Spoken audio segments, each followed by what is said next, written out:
Bir ayaldын интервьюсун окуп калдык да.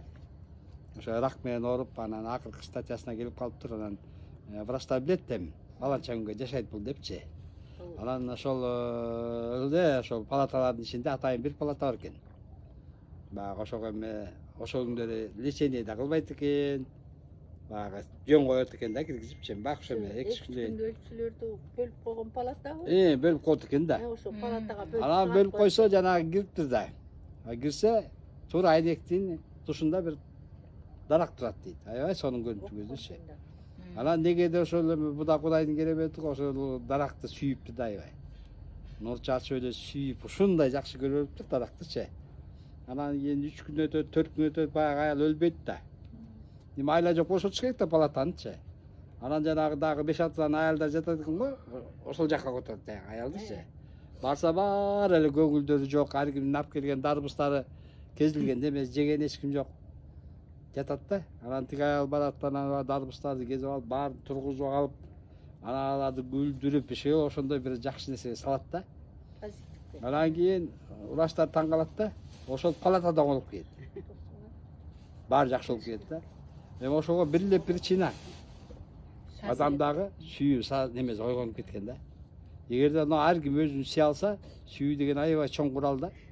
Эми сүйүү Кудай да мындай айткандачы. Ошондо да адамга деги эле эч кандай оору да жолобойт, айыгып да кетет экен. Сүйүүнүн күчү менен адам жашата алса болот экен өзүн.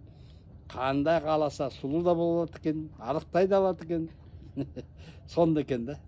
Өзүн өзү сүйөт деген эмне байке? Кантип сүйөт өзүн өзү? Ушул аябай сонун вопрос да, өзүн өзү сүйүү дегенде сен өзүңдө Кудай бар экенин билесиң да. Анан Кудайды калп сүйөсүңбү, чындап сүйөсүңбү? Керекпи? Чындап. Чындап сүйүш керек да. Эми ошон үчүн сен буга аракет кыласың да. Өзүңдөгү сүйүүнү чоңойтуу же өзүңдөгү сүйүүнү пайда кылуу. Сүйүү качан пайда болот? Качан сен ички дүйнөңдү күлсөң, кубанычка бөлөсөң, сүйүүгө жеңил киресиң элечи. Анан сүйүүнүн нуру розовый түздө болот да өңүчү. Эгерде көзүңөрдү жума алып азыр розовый энергетиканы тартсаңар, чексиздиктен ал келет. Розовый. Ал ошону баягы визуализация кылып өзүңө киргизип, анан жүрөгүңө келгенде күчтөп болсо да демдимкенде күчтөп чыгарасыңар го. Ошондой болсо да ушул жерден анан чыгарып чачып, отургандарга. Тегереңерге чачып, же үй бүлөгөргө чачып, баарына ушинтип берсеңер, сиз билип билбей ошо сүйүүнүн энергетикасын тарата баштайсыңар.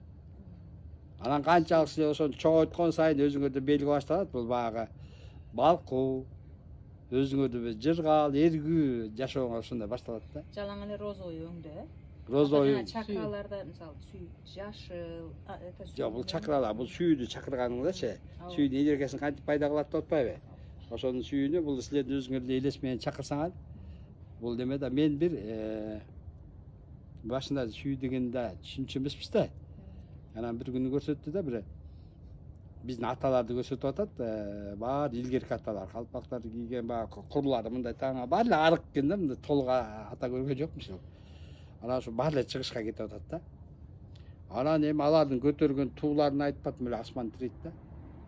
Бир сон. Анан ошол туунун өңү күлгүн сөйт экен да. Мен ошону билип калдым, эмне күлгүн көтөрүп алды. Анан ошол туунун беринде мындайынан нур чачып атат башынан. Шунчалык керемет нур, аппак нурчу, баягы.